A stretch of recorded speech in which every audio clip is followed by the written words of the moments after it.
my talk today is on the topic, is China imperialist? And that's a big topic. It's one possible entry point to the book. The book's about China, but it's also about the US, and it's about the relationship between those two countries and between the rich and the poor countries in general, and also looks in detail at the global labour process and how that mediates the relationship between the rich and the poor countries, and ultimately how control of the labour process is what allows the rich countries to continue to dominate the world economy in the 21st century. So the book's answer to the question, is China imperialist, is no, it's not imperialist, but remains an exploited country. And the book defines imperialism in this essence: exploitation, that is the extraction of surplus value. And when we're talking about imperialism, that is the extraction of surplus value from one country and its appropriation by another country or countries. So how do we know China is exploited? Well, China does a lot of work. In fact, there's Chinese labour. There's not a country in the world that does more of the world's necessary labour time than the working class in China. However, the income that the Chinese nation receives as a result of that work, the average income, remains very low. Now, I haven't used this platform. How do I share the screen here? I've got just three. If you just press the green button that says share screen at the can bottom. you see that? Who would have thought? I'm just going to state what was in the slides. I only had 3 slides, and I mean, they're pretty straightforward, really. The first one shows how low the income in China really is compared to the imperialist countries. The Chinese per capita income in US dollars is $10,500 per year per person in 2020. So that's obviously $10,500 for every worker, capitalist and everybody else. Compare that in the UK, it's 40,000 and something. In Germany, I think 45,000 US dollars. Australia was 50 something thousand, and the US was 60 or 62,000 US dollars per person. So the income levels are not even comparable. And you can imagine the graph that shows that they're not only very different, but they're also getting more different. They're getting a larger gap over time between China and the major imperialist states. The second chart I wanted to show was that the income in China is not dissimilar to the income of many other states in the global south. That is, it's very similar to Brazil. It's very similar to Turkey. It's also similar to Mexico, to Malaysia, and a range of the other more developed states within the global south all have income that's roughly comparable to the level in China. So what's happened over the last 30 or 40 years is really the income level in China has moved from the level of India and other parts of South Asia or other parts of Southeast Asia, which have an even lower income, as do other parts of the global south. So it's gone from basically, I guess, close to the bottom of the bottom band of world economies to the top of the bottom band, but you still have a massive divide between China and the imperialist states, and also between the rest of the global south and the imperialist states. And in fact, 87% of the world's population live in countries where the income is very low and is far, far lower, 4, 5, or 10 times lower than the income level in the imperialist states. And what the book shows is that the income levels in all countries is not only different in different countries, it's actually totally polarized. That is, you have almost all of the world live either in one of the global south countries, 87% of the world's population, where the income is very low, or one of the imperialist states, which have just under 13% of the world's population, where the income level is either the level of Spain or higher, which now I think is $27,000 a year, or goes up in Italy, up in the UK, higher in Germany, Australia, the US, and so on. So you really have a top and a bottom and nothing in the middle. There's only 1% of the world's population who live in states which are truly middle income. These are all very small states, such as Greece, Portugal, the Czech Republic, and a few others.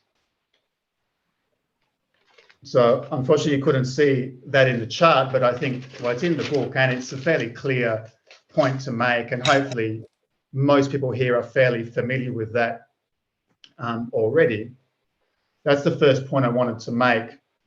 But despite this massive gap between the two poles in the world, there's still an almost universal expectation that China, or idea that China is catching up to the rich countries, that some sort of social, economic, scientific or technological catch-up or convergence is taking place, although there's far less agreement on what exactly is taking place or what exact sort of convergence really people think is happening. So I wanted to emphasize the point that that idea, the idea of China catching up, is in fact, at least in terms of its income, at this stage, it's a prediction. It's not an analysis of what's happened. It's an expectation, a prediction of the future. Now, the book argues the prediction is wrong, that China won't catch up to the rich countries, to the imperialist states. In fact, it can't catch up under capitalism, a capitalism anyway that is already so developed that it's impossible for China or other major third world countries to catch up. And I'm not making the argument that China won't be able to fully converge, but maybe it can get close, get it in terms of income, the income side of things, get maybe to 80% or something like that. No, that's not the argument. The argument is that the global south won't converge with the global north and that China will remain part of the global south that it is currently a part of. As Michael pointed out, that's historically been the case for other countries which were previously thought to be emerging from what was then called the third world, namely Brazil in the 1960s or other examples. Now, I want to back up that argument and do so as precisely as I can. So if you'll permit me, I want to read word for the next couple of minutes why I'm arguing in a nutshell that it's impossible for a convergence or a catch-up to take place. So the reason is that the existing degree of technological and scientific monopoly that's possessed by the already very rich, highly developed nations cannot be overcome or defeated by poor countries while these nations and while the global economy remain within the boundaries of capitalist commodity production. The reason for that is because the production process has already reached such a massive scale and reached such a high technical level, and for that reason has developed the world division of labour to such an extent that national specialisation by rich and poor countries has become so pronounced already that the actual role of all the poor societies is to specialise in doing the opposite of science and technological development.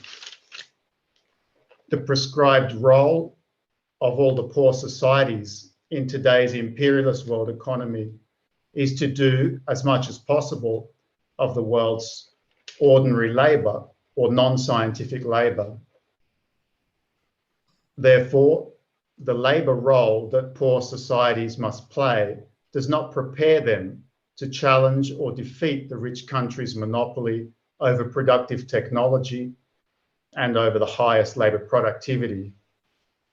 The poor country's labour role prepares them best to continue functioning as an adjunct to the dominant countries. And the labour process carried on by any given society is the fundamental determinant of its social character. So I say the labour role or the specialisation that poor countries are forced to take on because the competitive character of capitalist production and of the world market compels all capitals to specialise in the areas where they have a competitive advantage.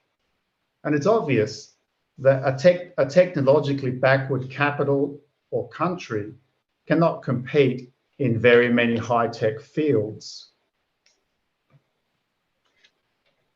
So this is what explains the polarisation in income that exists in the world and why there's no middle-income countries, really. The book shows the world division of labour under contemporary imperialism is characterised by the polarisation of the labour process.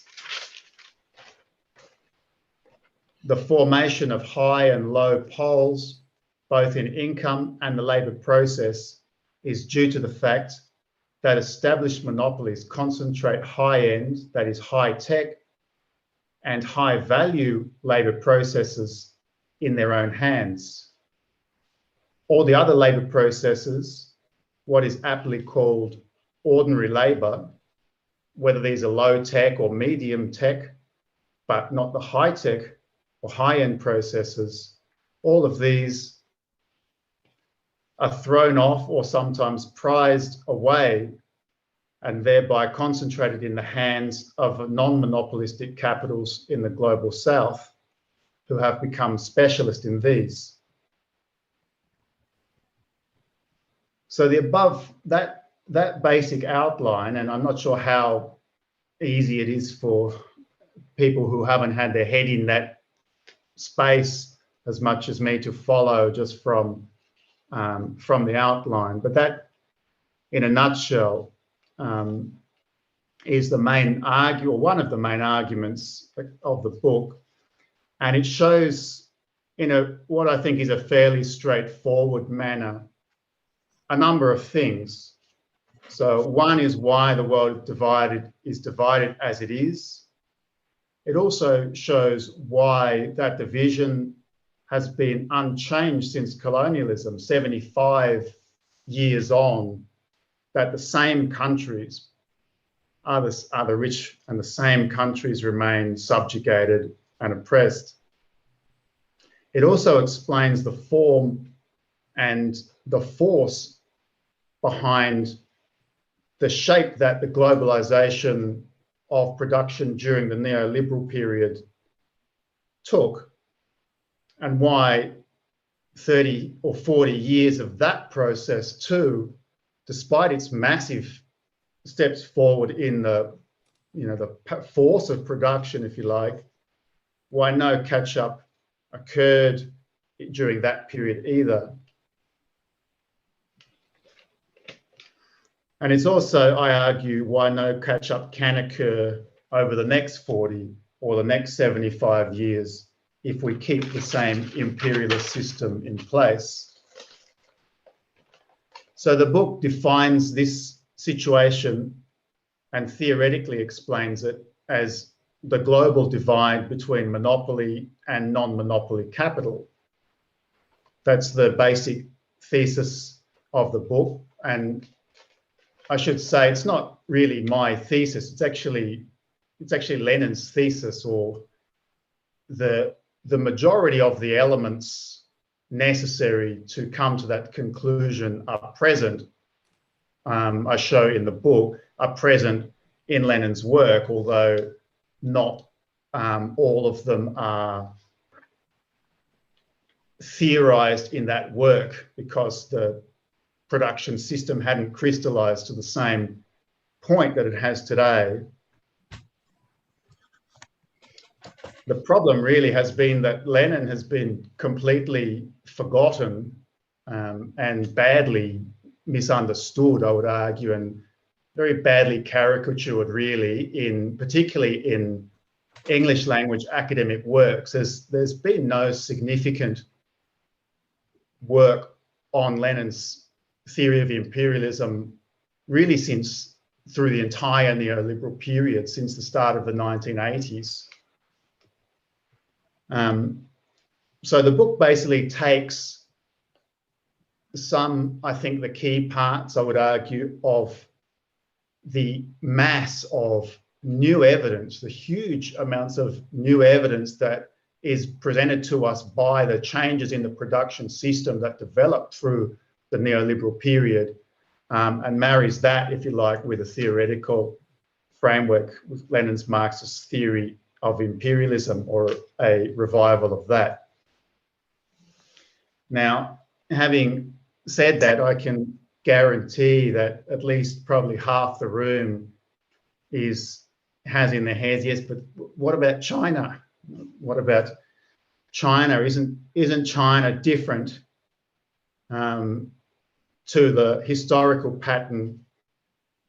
And we can take that up more in the discussion, and I'm guessing that's probably where the discussion's likely to go. Well, in the book, by an examination of the labour process, I think it proves that China is not fundamentally different in this essential sense that the labour processes that are carried on by Chinese capital, that is by Chinese workers, in fact, that these are subjugated to the control of the overall labour process by the imperialist countries, in the same way that the other countries in the global south are also subjugated. In industry after industry, where China has been touted as a technological leader or as reaching some sort of technological parity, or is seen to be coming close to that, this is shown to be false. It's false in aerospace. It's false in telecommunications, including in 5G. It's false in energy production. In these cases, presumed technological leaders such as Huawei have been proven, particularly through the evidence that's come out during the so-called trade war, which has also been a technology war, have been proven to be dependent on technologies, particularly from the United States and also the other imperialist countries. And in the case of Huawei, both for its phones and its telecommunication systems, the dependency has been on the most key component, which is microchips. So what has actually occurred in China, I argue, is that China over the last many years has become the most successful among the producers of the global south, the most successful at carrying on the ordinary labour processes, the non-monopoly labour processes, and has become the most successful non-monopoly capitalist country. Of course, you can point to cases where Chinese capital may have an exploitative relationship with this or that other country, but that's true not only of China, it's true of almost all countries except for the very weakest, perhaps. But to emphasize that too much and to characterize China as a whole, because that can occur in certain instances, I think is to distract us really and takes us away from the fundamental dynamic, which is the control of the world economy as a whole by the rich countries. So China's success as the most successful non-monopoly country, the most successful producer in the global south, means that it's become the center of the global south. And at the same time as the global south and production there has become more important within the world economy as a whole. I think those two factors are important in giving important reason why the claims, the almost universal belief that China seems to have become the center of the world, or that China is sure to take over the world, as some people believe, it gives them a certain plausibility, or at least seems to be plausible, or indeed to many people seems undeniable.